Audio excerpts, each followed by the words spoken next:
Du 9 au 11 juin 2026, Paris a accueilli le Mondial du Rhum au carreau du Temple. Pendant 3 jours, plus de 30 pays se sont réunis autour d'un même enjeu. Comprendre le rhum comme un produit de territoire, d'économie et de culture. Derrière chaque verre, il y a une terre, des producteurs, des savoir-faire agricoles et des filières entières en transformation. Au cœur des échanges, l'agriculture, le spiritourisme et les mutations d'un marché mondial estimé à près de 18 milliards de dollars. Le Mondial du Rhum 2026 a confirmé une réalité. Le rhum n'est plus seulement un spiritueux, mais un acteur économique et géopolitique mondial. Monsieur le Président, Mesdames, Messieurs les élus, Mesdames, Messieurs, je voudrais tout d'abord vous remercier l'organisation mondiale du Rhum 2026 et ainsi vous, Patrick, qui est un grand ami de la Guyane, de nous avoir invités. Il était important aussi de rappeler où nous étions, ce que nous faisions et la complexité peut-être géographique ou géopolitique dans laquelle nous nous trouvons. Madame la sénatrice l'a rappelé tout à l'heure, nous vivons aujourd'hui une journée assez exceptionnelle en Guyane, avec un vote qui est décisif pour nous à l'Assemblée nationale cet après-midi, et vous m'excuserez, juste après ces quelques mots, je devrais vous laisser pour aller soutenir, car chose peut-être un peu rare dans le monde politique, trop rare pour le signaler, c'est qu'aujourd'hui toute la classe politique guyanaise est vent debout derrière ce projet.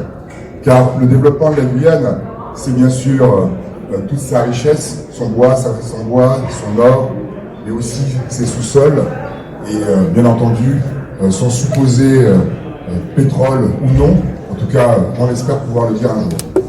Pour revenir à des choses plus concrètes, c'est-à-dire nous avons parlé du spiritourisme. Alors en tant que président du comité du tourisme de la Guyane, franchement c'était un dossier qui nous prenait à cœur, c'était un sujet que nous avions envie de discuter, de partager avec vous. Et ce mondial, je dirais, du rhum est avant tout une rencontre entre les différents territoires ultramarins et nos voisins. Donc j'espère pouvoir embarquer l'année prochaine, non pas la Guyane, mais les Guyanes. Car le plateau des Guyanes va de l'est du Venezuela jusqu'à l'est du Brésil, avec l'état de l'Amapá.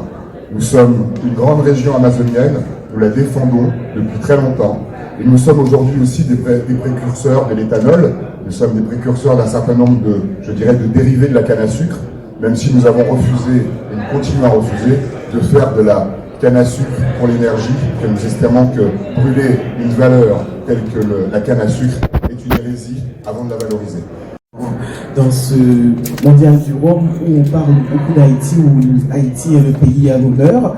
Donc au nom de mes collègues, au nom de la Chambre franco-haïtienne de commerce et d'industrie, de tous ceux, de toutes celles, producteurs, productrices, distillateurs, qui ont été dans la boucle pour rendre cette participation haïtienne possible et grandiose, si je puis le dire, à cette 3e édition du Mondial du Rhum.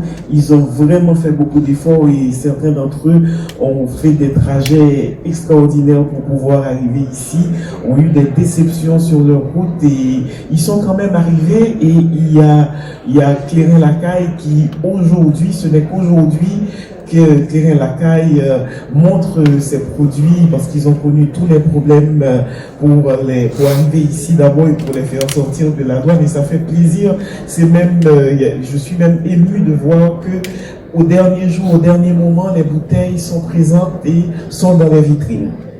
C'était une opportunité extraordinaire pour nous, pour Haïti, d'être ici, pour les distillateurs. Et Didier Gardel, qui est autour de cette table, va peut-être vous en dire plus. Ils sont nombreux dans des conditions qui ne sont pas simples. Ils continuent de produire le clairin, le rhum de manière artisanale. Et nous comptons aussi sur cette production pour créer de la croissance pour notre pays, pour créer des emplois, pour que Haïti reprenne sa place, retrouve sa dignité, la place qui lui est due dans la Caraïbe et dans le monde. On n'oublie rien. Haïti a connu des difficultés, il y a eu beaucoup d'accidents dans notre histoire, mais nous continuons à avancer et nous sommes certains, nous qui sommes ici, qui avons fait le voyage, ma collègue Michel Frisch qui est là, qui est une personne très dynamique, très optimiste, nous sommes certains que nous allons pouvoir y arriver, nous allons trouver la solution pour sortir du tunnel. Notre équipe nationale. Et puis, quelqu'un qui nous soutient, qui est là, même s'il ne peut pas s'exprimer comme je le souhaiterais, monsieur le préfet, représentant du président de la République, Olivier Jacob. Merci, madame Michel.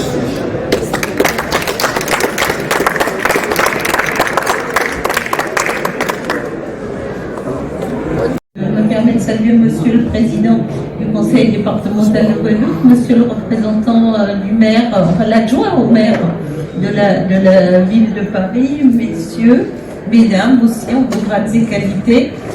La délégation sénatoriale aux Outre-mer a lancé déjà depuis 3 ans un travail sur la coopération régionale et une meilleure insertion des territoires ultramarins dans leur bassin régional respectif. Pas plus tard qu'hier, nous avons auditionné la ministre des Outre-mer dans un autre cadre sur les difficultés systémiques, les inégalités systémiques dans les territoires ultramarins. C'est une commission d'enquête qui a été lancée par le groupe communiste et Kanaki.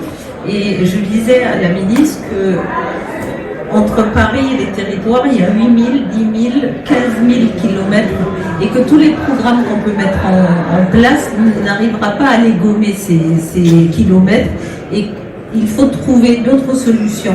Et les autres solutions, c'est tourner les territoires vers leur bassin géographique proche parce que ce sont aussi des forces de représentation de la France, mais aussi des forces de représentation de l'Union européenne, et on a de quoi en être fiers. Donc, on a initié aussi, hier j'étais à Bruxelles parce que vous savez que les normes européennes aussi qui s'appliquent à nos territoires sont complètement inadaptées, donc on y travaille. Un certain nombre de taxes, et notamment la taxe CEBAM qu'on nous a rajoutée dernièrement. Donc j'ai trouvé quand même des interlocuteurs qui sont assez à l'écoute parce qu'en fait ils ne connaissent pas les Outre-mer, ne connaissent pas les avantages et ils sont aussi preneurs de découvrir et qu'on leur apporte des informations complémentaires. Quand je leur ai dit que les produits agricoles du Brésil doivent passer par un registre à Paris pour se retrouver en Guyane, c'est une aberration. De même que la crevette de Madagascar doit aussi passer par Paris pour revenir à Mayotte qui se trouve à peine à 1 heure d'avion.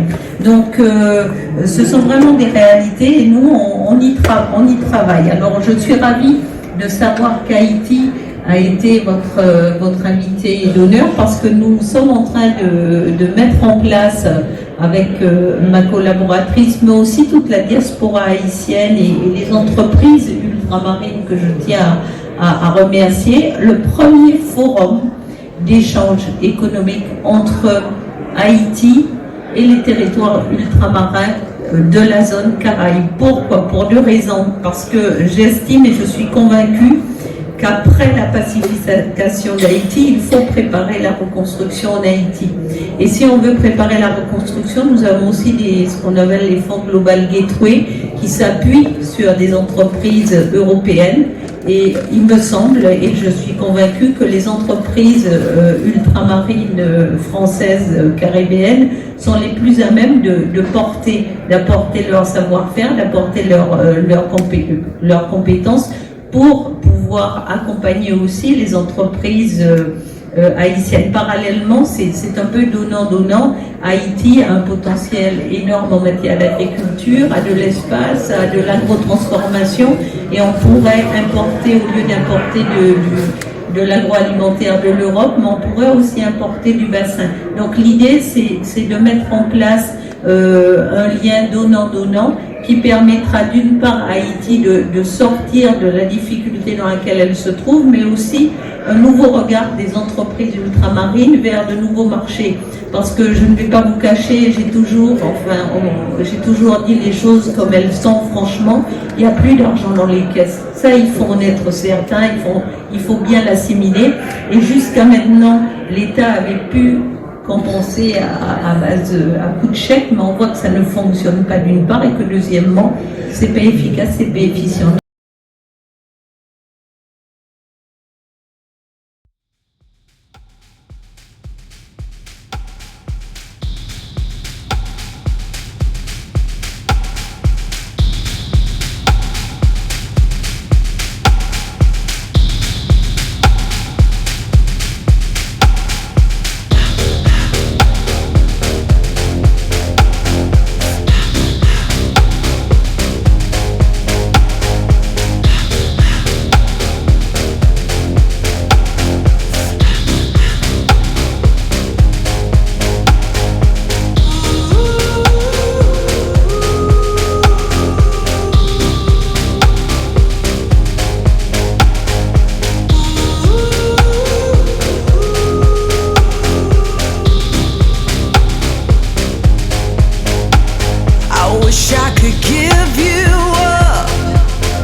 new favorite drug.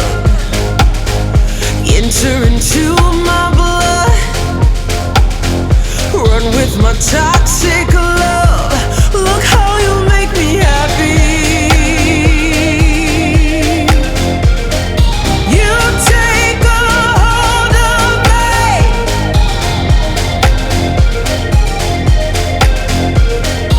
You take a hold of